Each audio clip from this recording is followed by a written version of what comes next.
Jack Miller adjusted his formal diplomatic uniform as the small Earth shuttle approached Celestial Station. Through the viewport, the massive structure gleamed like a silver spiderweb against the backdrop of stars. Hundreds of ships from across the galaxy moved in choreographed patterns around it. Jack had seen the station in briefings, but the reality of its scale made his stomach tighten. Impressive, isn't it? Susan Wright sat beside him, her eyes never leaving her datapad. Unlike Jack with his ceremonial attire, Susan wore a simple gray suit that downplayed her former military background. 7 miles across, home to representatives from over 300 species. Jack nodded. And now humans join that list, at least that's the plan. Assuming the Council's terms are acceptable, Susan added. Jack turned from the window. President Carter was clear. We observe, we listen, we report back. No commitments without full review by the Federation. The shuttle slowed as it entered a docking pattern. Jack and Susan were Earth's first official representatives to the Galactic Council, since humanity accidentally discovered an alien outpost on Titan 3 years ago. What followed was a careful dance of initial contact protocols, translation efforts, and finally, this invitation to discuss Earth's integration into the wider galactic community. A soft chime indicated they had docked. Jack stood smoothing his jacket one final time. Remember, Susan said quietly, every word, every gesture will be analyzed. We represent all of humanity now. Jack smiled. No pressure then. The airlock cycled open to reveal 2 tall, blue-skinned aliens with elongated heads. They wore flowing robes covered in symbols that shifted and changed as they moved. Ambassador Miller, Assistant Wright, the taller alien said in perfect English. I am Zorthal, Senior Diplomatic Liaison of the Viridian Hierarchy and Council. Representative, welcome to Celestial Station. Jack stepped forward with a small bow. Thank you for your welcome. Earth is honored by this invitation. Zorthal's face remained expressionless. Your quarters have been prepared. After you settle in, the Preliminary Integration Committee will meet with you to discuss the standard treaty terms. Jack nodded politely. We look forward to learning more about these terms. There is little to discuss, Zorthal said. The terms are standard for all new species. We have integrated 73 developing civilizations in the last cycle alone. Susan stepped forward. Nevertheless, we would appreciate time to review the document thoroughly. Zorthal's companion made a sound like water running over rocks. Humans are curious about details, Zorthal. It is noted in the preliminary studies. Of course, Zorthal replied. You will have 3 station cycles to review. The formal signing ceremony is already scheduled. Jack kept his face neutral despite his surprise. A signing ceremony already planned? The United Earth Federation has not yet agreed to any terms. No emerging species has ever rejected Council protection, Zorthal said simply. This way, please. As they walked through the curved halls of the station, Jack and Susan observed countless alien species. Some looked almost human, while others defied easy description. What struck Jack most was how the different beings seemed to naturally organize into hierarchies. Smaller species made way for larger ones. Some representatives were clearly treated with more deference than others. Their quarters were spacious but plain. A large window offered a view of a garden area filled with plants from dozens of worlds. Once the Viridians left them alone, Susan immediately pulled out a small device and swept the room. 3 monitoring devices, she reported quietly. Standard, audio pickup. Nothing that can read our tablets if we use the security shields. Jack nodded and took out his secure tablet. Let's see this standard treaty then. The document appeared simple at first glance, offering Earth protection, technology, sharing, and trade opportunities, but as Jack read deeper, his frown grew. Section after section outlined restrictions, limits on human expansion beyond the solar system, controls on military development, required resource quotas to be provided to the Council, and technology, transfer protocols that seemed to flow mostly one way. This isn't a membership agreement, Jack said finally. It's a protectorate status. We'd be giving up our independence. Susan nodded grimly. Page 73 is particularly concerning. Earth would need Council approval to develop any new propulsion or communication technologies. Jack stood and walked to the window. I need to stretch my legs. Let's explore a bit. They left their quarters and wandered the public areas of the station. In a large open plaza filled with various species, they observed a small green-skinned alien arguing with a Council security officer. The shipment was promised 3 cycles ago, the small alien was saying, his translator making his voice sound tinny. My world cannot survive another season without the atmospheric processors. Your request is being processed, the officer replied tonelessly. Return to your sector. As the dejected alien turned away, Jack caught his eye. The alien looked surprised to see humans, then quickly approached. You are from Earth? He asked hopefully. Jack nodded. We just arrived. The alien's large eyes blinked. Rapidly. I am Krell, representative of Proxima 3.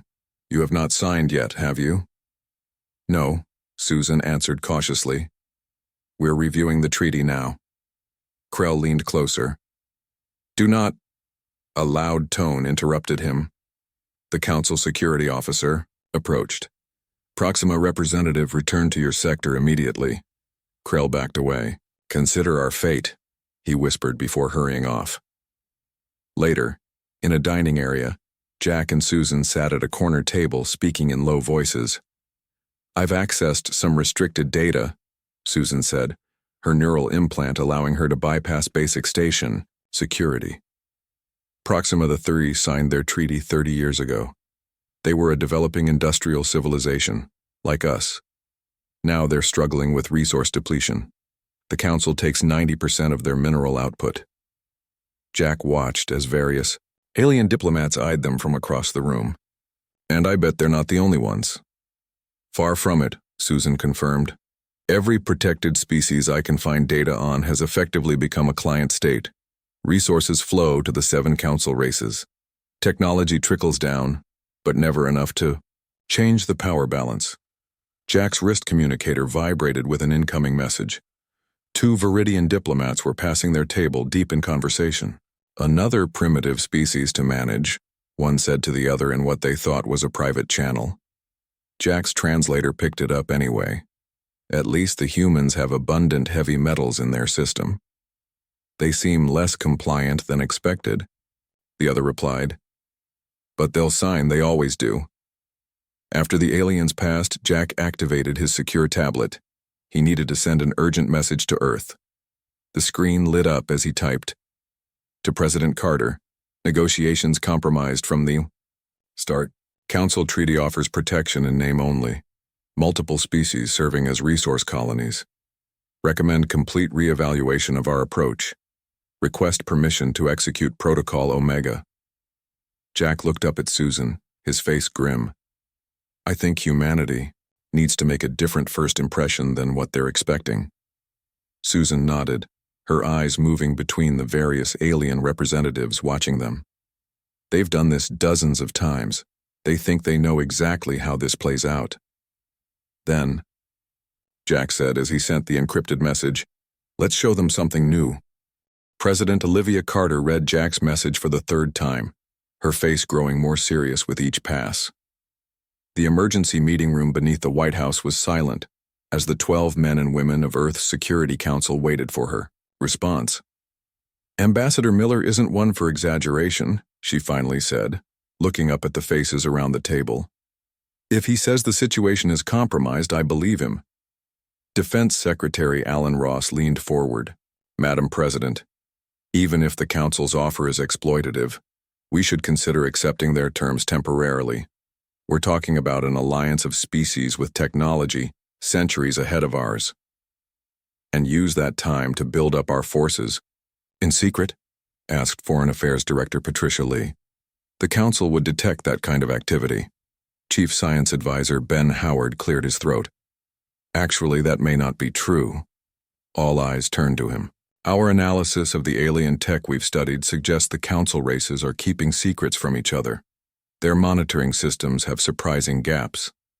President Carter nodded slowly. And Protocol Omega? A high-risk strategy, Ross admitted. But if Miller pulls it off, we establish ourselves as equals, not subjects. And if he fails? Asked Lee. Then humanity becomes another footnote in galactic history, Ross said grimly. Carter stood and walked to the window overlooking the white house garden. The morning sun cast long shadows across the lawn.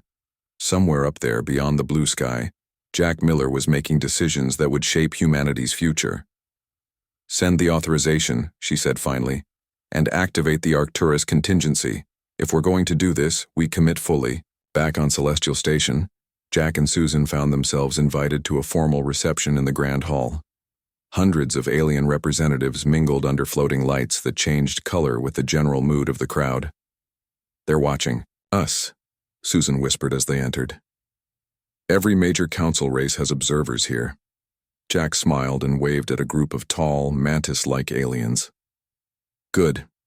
Let's give them something to watch. They moved through the crowd, accepting introductions from curious aliens. Most seemed genuinely interested in meeting humans for the first time. Others barely concealed their assessment of Earth's potential value. The treaty review is going. Well? Asked a squat, four-armed diplomat from a species called the Rundi. We're finding it very educational, Jack replied carefully. The Rundi made a barking sound that might have been laughter. Yes. Educational. The Council is very generous, with new species. Very generous indeed. As the Rundi moved away, a tall reptilian alien bumped into Jack, spilling his drink.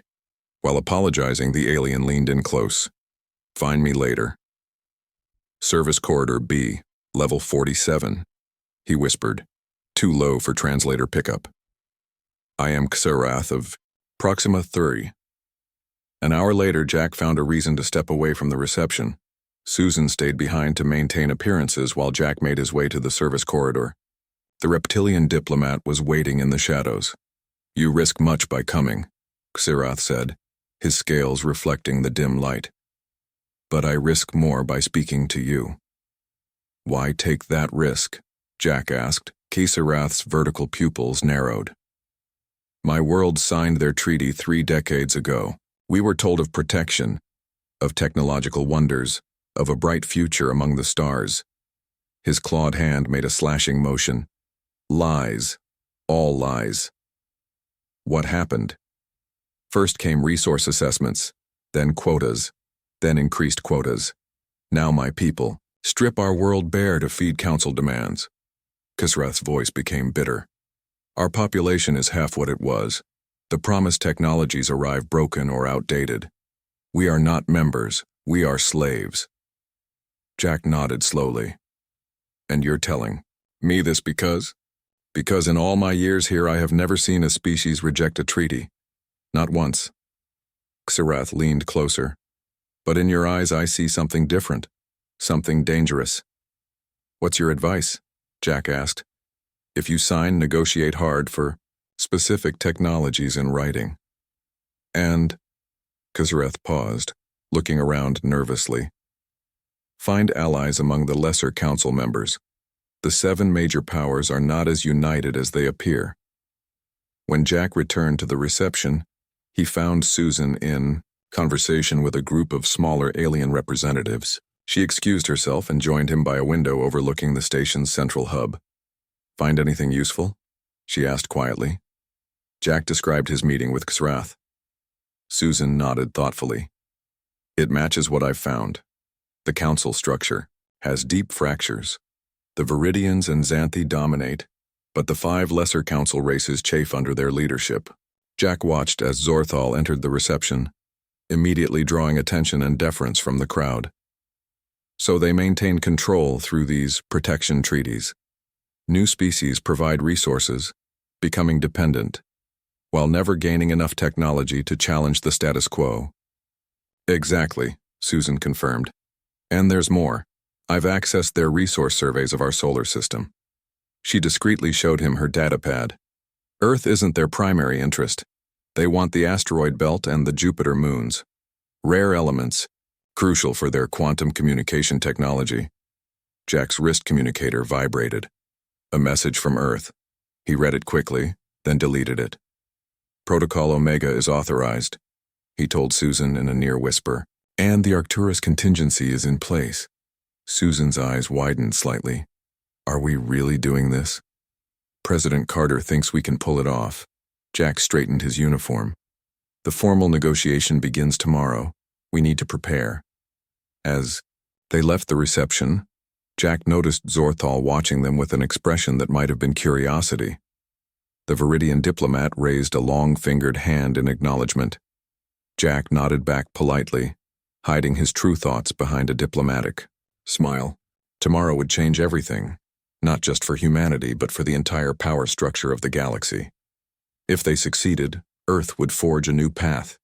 If they failed, humanity might not get a second chance. Back in their quarters, Jack and Susan worked late into the night, reviewing every detail of the treaty, studying the Council's history, and preparing for what would come. The monitoring devices in their room recorded their seemingly routine preparations for the next day's ceremony. What the devices couldn't see was the small quantum communicator Susan had assembled from components smuggled in their personal items. Through it, they received their final instructions from Earth. President Carter's message was brief but clear. Show them who we really are. The grand chamber of the Galactic Council was designed to impress. The circular room rose hundreds of feet upward, with seating for thousands of representatives arranged in rising tiers.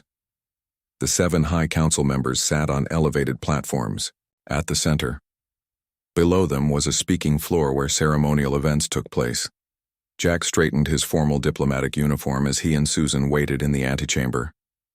Through the doorway, they could see the chamber filling with aliens of all shapes and sizes. Bigger crowd than I expected, Jack said quietly. Susan nodded. New species integration is a rare event. For many, this is their first time seeing humans.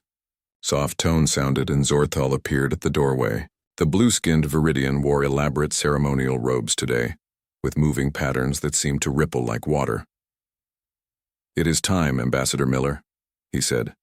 The Council awaits. Jack nodded. Thank you for your guidance, Representative Zorthal. As they walked toward the chamber, Zorthal spoke in a low voice. I have reviewed your background, Ambassador.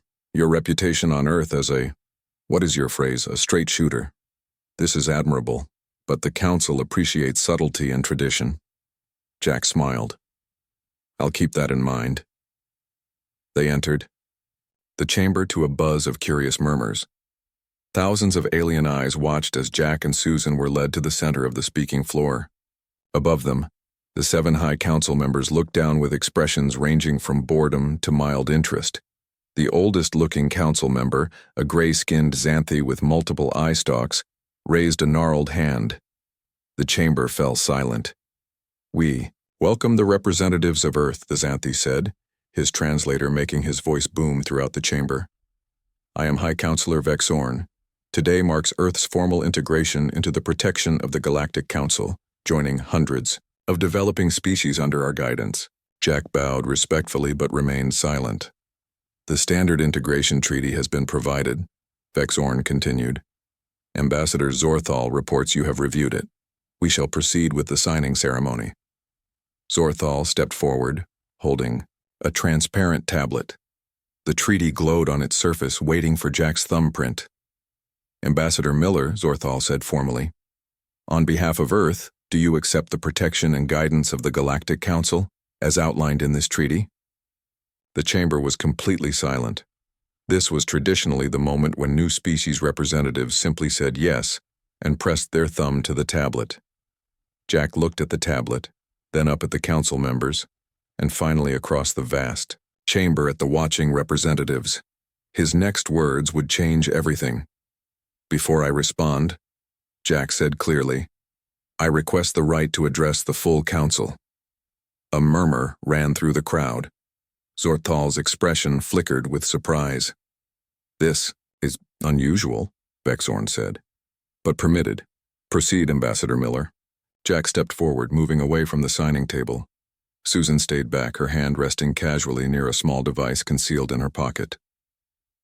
Honored council members, representatives of the galaxy's great civilizations, Jack began, his voice strong and clear. Earth is grateful for the invitation to join this ancient and respected body. Vexorn nodded, settling back as if to enjoy a brief speech of gratitude before the inevitable signing. However, Jack continued, after careful review of the proposed treaty, I must respectfully reject it in its entirety. The chamber erupted in shocked voices. Zorthal stepped forward, his face showing alarm. Ambassador, perhaps there is a translation error. Jack raised his hand. There is no error. I will explain our position. High Counselor Vexorn leaned forward, eye stalks quivering. This is unprecedented. No species has ever rejected the standard treaty. Then perhaps it's time someone did, Jack replied. He turned to address the entire chamber.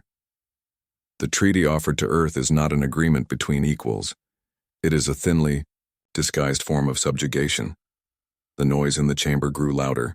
Jack raised his voice to be heard over it. Section 12 requires Earth to provide 90% of all rare mineral discoveries to the Council. Section 27 prohibits Earth from developing key technologies without supervision. Section 46 grants Council races unlimited access to our solar system. Jack pointed toward a section of the chamber where Kasrath and other representatives from protected worlds sat. I have spoken with representatives whose worlds accepted similar terms. They now watch as their planets are stripped of resources while their people struggle in poverty. Vexorn slammed a gnarled hand down. This is outrageous. Ambassador Miller exceeds his authority. But Jack continued. Earth has existed for billions of years. Human civilization has risen without outside help. We have overcome our own challenges and reached the stars through our own efforts. We will not surrender our independence for empty promises of protection. The chamber was in chaos now. Some representatives were shouting, others were standing to see better, and a few were quietly nodding in agreement. Zorthal stepped close to Jack. You make a grave mistake, he hissed. The Council does not tolerate defiance. Jack met his gaze steadily. Is it defiance to seek true partnership rather than servitude? Earth is willing to join the galactic community, but as equals, not as a client state. High Counselor Vexorn rose from his seat, his voice booming through the chamber. Enough. Ambassador Miller, you will sign the treaty as presented, or Earth will face isolation from all Council worlds and resources. Jack smiled slightly. With respect, High Counselor, isolation is preferable to exploitation. Humanity will not be subjugated through bureaucracy, where we could not be conquered by force. We reject these negotiations because they are not negotiations at all. A new voice spoke from one of the 7 high seats. A female Viridian, younger than Zorthal, leaned forward. The human makes valid points. Perhaps we should consider revising certain treaty elements. Silence, Counselor Taylana, Vexorn snapped. This matter is not open for debate. Security. Officers began moving toward Jack and Susan. Jack noticed several representatives from smaller council races watching with poorly concealed interest. This session is concluded, Vexorn announced. The Earth representatives will be escorted to their vessel and returned to their home system. Let it be recorded that Earth has rejected council protection. As guards surrounded them, Susan pressed a button on her concealed device. Throughout the station, communication systems briefly flickered. The quantum message she'd just sent would reach Earth in moments, confirming that Protocol Omega was complete. Jack allowed himself to be led away, his expression calm despite the chaos around him. He caught glimpses of various reactions among the watching aliens. Outrage from the dominant races, shock from most and from a few, including a group of smaller council representatives, expressions that looked remarkably like interest, perhaps, even hope. Zorthal walked beside them as they were escorted out. You have made an enemy of the most powerful alliance in the galaxy, he said quietly. Was that truly your intention? Jack glanced at him. No, Representative Zorthal. My intention was to reveal the truth about that alliance. What happens next is up to the galaxy. Jack and Susan sat quietly in their small diplomatic vessel as it pulled away from Celestial Station. 3 Council security ships followed at a distance, escorting them out of Council space.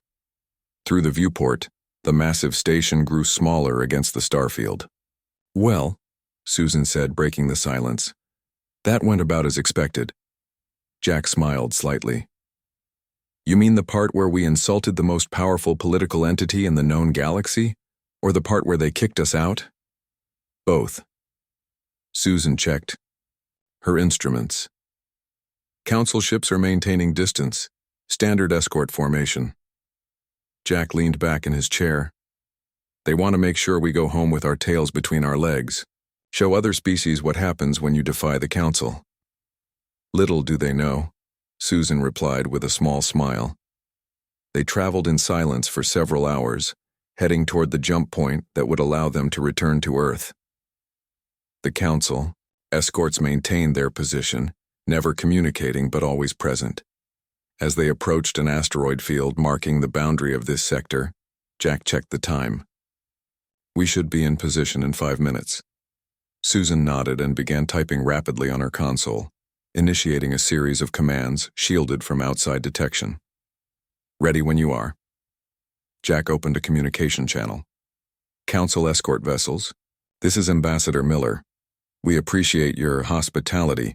We will proceed to Earth from here.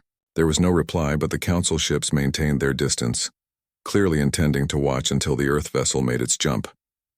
Jack nodded to Susan. Now. Susan pressed a final command.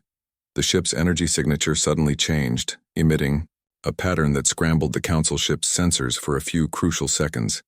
In that moment, their ship veered sharply, diving into the asteroid field where the larger Council vessels couldn't safely follow. Alarms blared on the Council ships. By the time they repositioned to scan the asteroid field, the Earth vessel had disappeared among the tumbling rocks. They've lost visual contact, Susan reported, watching her scanner. They're searching, but our heat sink is active. To their sensors, we're just another cold rock.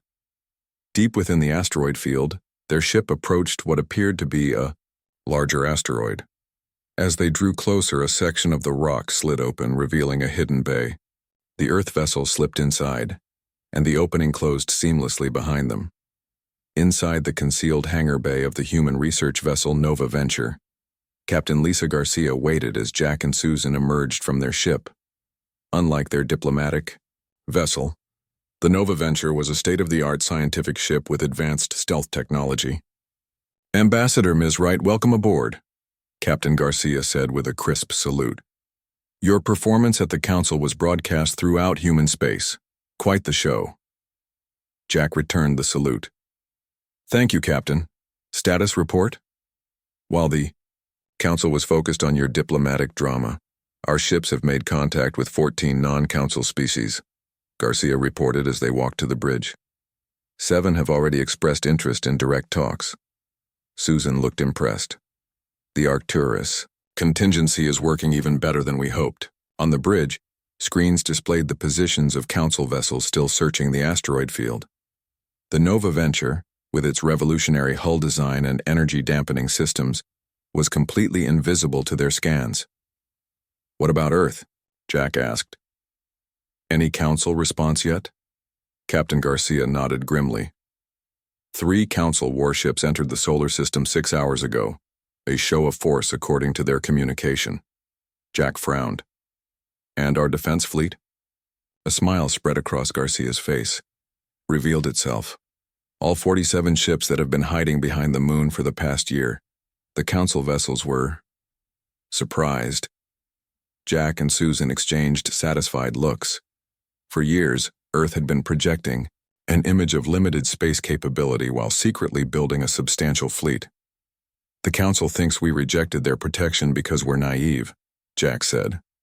They don't realize we've been preparing for this moment since we detected their signals a decade ago. A young officer approached with a data pad. Ambassador, we're receiving encoded transmissions from 3 separate Council races requesting private meetings. Jack took the pad, reviewing the messages. The Tellurians, the Proxians, and, interesting, a faction of Viridians led by Counselor Taylana. Susan leaned over to look. The same one who spoke up in the chamber. She's taking a huge risk contacting us directly. Set up secure channels, Jack instructed, and prepare a diplomatic packet for each species based on what we know of their current relationship with the Council. While the crew carried out his orders, Jack stepped to the viewport looking out at the stars. The Council ships were now moving away, having given up their search. "Do you think we did the right thing?" Susan asked, joining him. "Rejecting the treaty?" "Absolutely," Jack replied without hesitation. "The Council system has been exploiting developing worlds for thousands of years. Someone needed to challenge it. But we're just one species, one small world," Susan pointed out. "The Council controls thousands of systems. That's why we need allies," Jack said. "Other species who are tired of Council dominance but afraid to stand alone. Together, we might actually change things." Captain Garcia approached with a fresh report. "You should see this, Ambassador. Council communication channels are in chaos. Your speech was recorded by dozens of representatives and is spreading across non-Council networks, despite censorship attempts." The main screen displayed intercepted messages from across the sector. 3 planets that had signed Council treaties within the last decade had already announced they were reconsidering certain terms. The Council was scrambling to respond. "It seems you started something, sir," Garcia observed. Jack nodded thoughtfully. "The Council has maintained control partly through the belief that there's no alternative. We've shown there is one: resistance." A communication officer called out, "Ambassador, priority message from Earth. President Carter is addressing the United Federation." They turned to the screen as President Olivia Carter's face appeared. She stood before the Federation Assembly, her expression resolute. "Citizens of Earth and our colonies, today marks a turning point in human history," she began. "For years we have known that we are not alone in the universe. Today we take our place among the stars, not as subjects, but as equals." The assembly erupted in cheers. When they quieted, she continued, "Ambassador Miller has rejected a treaty that would have reduced Earth to a resource colony. Instead, we propose a new vision: the Free Systems Alliance, a cooperative of independent species based on principles of mutual respect and defense." Jack watched with satisfaction. The plan they had developed was unfolding perfectly. Earth had been preparing for this moment since the first alien signals were detected. The fleet, the diplomatic strategy, the secret outreach to non-Council worlds, all had been years in the making. Susan touched his arm, pointing to another screen where a Council news broadcast showed 3 Council warships approaching Earth, only to be met by the suddenly revealed human defense fleet, sleek advanced vessels that had remained hidden until now. "Phase 1 complete," Jack said quietly. "Now for the hard part: building something better than what we rejected." Captain Garcia nodded toward yet another screen, where requests for communication from various species continued to appear. "It seems you'll have plenty of help, Ambassador," Jack squared his shoulders. "The Council has had its time. Now it's humanity's turn to show the galaxy a different way forward." 6 months after Jack Miller's rejection speech at the Galactic Council, Luna Base bustled with activity. The massive dome built into the moon's surface had been expanded to accommodate representatives from 14 species who had joined what was now officially called the Free Systems Alliance. Jack stood by the window in the main conference room, looking at the blue sphere of Earth hanging in the black sky. He wore a simple blue uniform now, with a small silver emblem of the Alliance on his shoulder. "Admiring the view one last time?" Susan asked as she joined him. Her new title, Director of Alliance Intelligence, had come with more responsibilities but hadn't changed her direct approach. "Just thinking about how much has changed," Jack replied. 6 months ago, humanity was on the verge of becoming another Council client state. Now we're hosting the first official Alliance assembly. Susan handed him a data pad with the latest reports. "The Council is still in disarray. The hardliners want military action against us, but the reformist faction led by Tailana is gaining support. And our defenses? Growing stronger every day. The technology sharing between Alliance members is already producing results. The Tellurian's shield systems combined with our propulsion designs have made our ships twice as effective." Jack nodded with satisfaction. The Council had underestimated both Earth's technological level and its diplomatic skills. For years, humanity had presented itself as a newly spacefaring species while hiding its true capabilities. The doors slid open as President Carter entered, accompanied by several alien representatives. Kasarath of Proxima III was among them, his scales gleaming under the artificial light. Ambassador Miller, the reptilian diplomat, called out, approaching with open arms in the human gesture of friendship he had learned. Or should I say, alliance. Coordinator Miller now? Jack smiled and clasped the alien's clawed hands. Still just Jack to you, Kasarath. How are things on Proxima 3? Better each day, Kasarath replied, his voice full of emotion. Since we renounced our council treaty, we have begun to rebuild. The resource-sharing agreements with Earth and the Tellurians have already allowed us to restore our agricultural systems. President Carter joined them. The formal session begins in 1 hour. The representatives from all 14 Alliance worlds are ready to ratify the charter. Jack nodded. And our council observers? Arrived an hour ago, Susan reported. Representatives from 3 of the 7 High Council races, including Councilor Taylana of the Viridians. The main doors opened again and a young aide rushed in. Sir, urgent report from the outer system monitoring stations.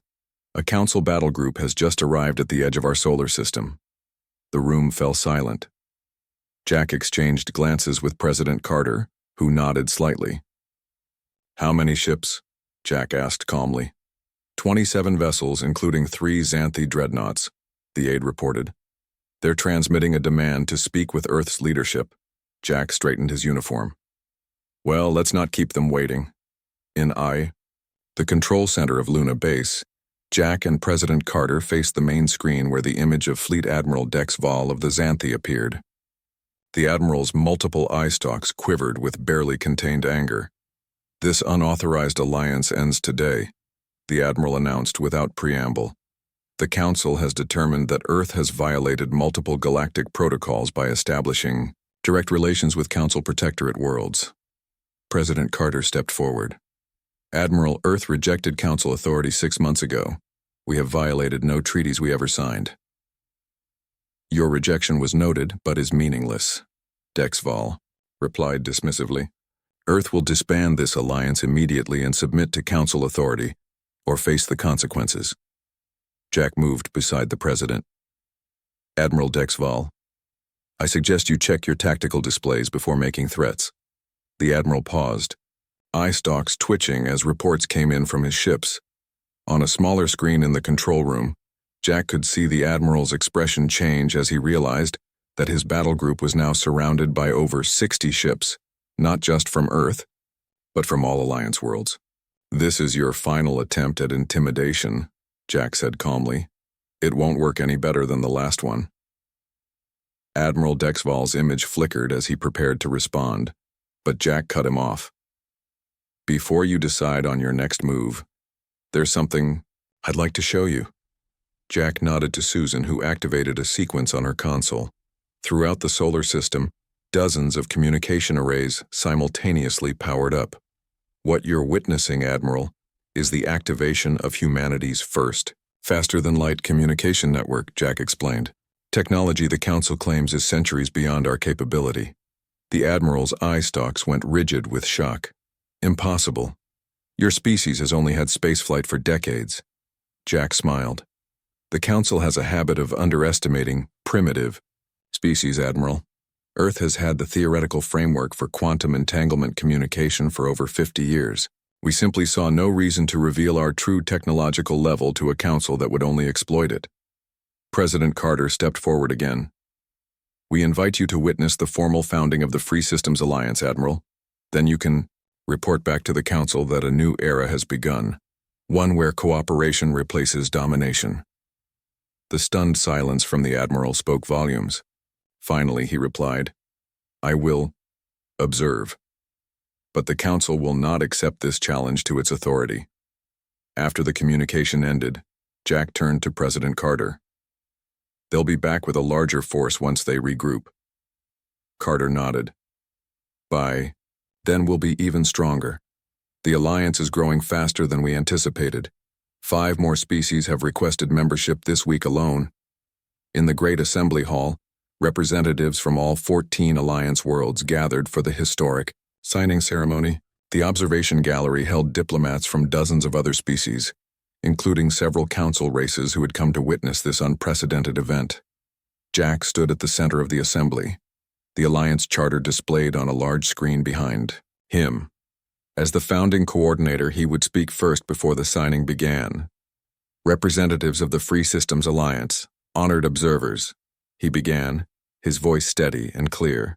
Today we establish a new model for galactic cooperation, not based on domination and resource extraction, but on mutual respect and shared prosperity.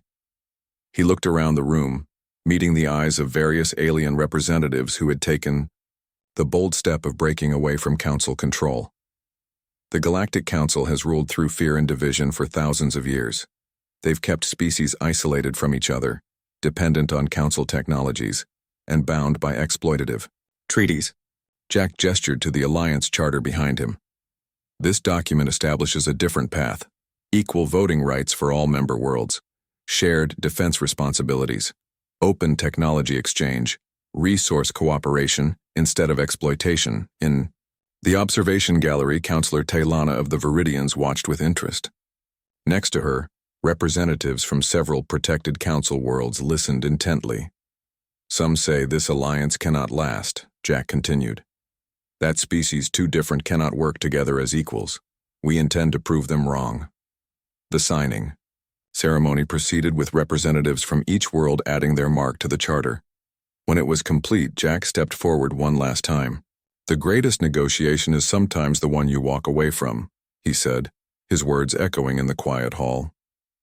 Humanity didn't reject peace. We rejected subjugation while holding out for true partnership. Today marks not just a new chapter for Earth, but a new possibility for all sentient beings. Cooperation without domination. As Jack stepped away from the podium, something unexpected happened.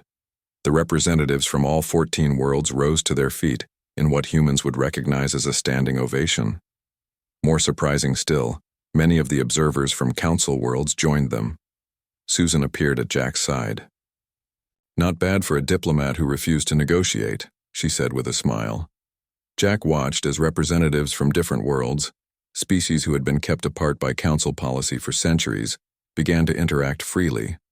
"I did negotiate," he replied quietly, "just not on their terms."